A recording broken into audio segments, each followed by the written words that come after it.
Can you hear me? It's Jay. I found herbalism through just growing up, and I think a lot of BIPOC folks culturally have a lot of ways that they connect with plant medicine. I grew up in upstate New York, where I had a lot of my first memories are playing in a creek and playing with other animals. My grandmother using aloe vera for sunburns, or me getting pink eye, my dad putting tea bags on my eyes. And I think all of that was an integration for my love for being with the land, working in allyship with the land. And I think recentering Indigenous identity, like a connection with land and just your spirit, isn't something that's necessarily religious. It's just a part of life.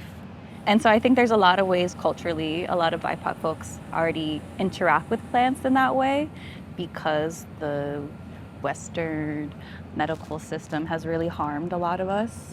I think one of the first steps is just to go on a walk.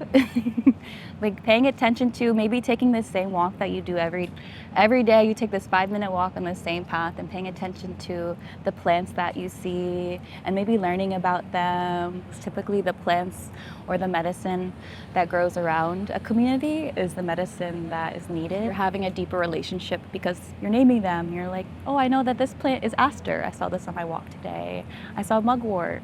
Creating space to just listen to and attune to others, or even the land around me, has always been a practice for me. And I think the older I get, the more I value listening versus speaking, and trying to speak a lot more intentionally. I don't know, I don't have the answers per se. I just have my experiences.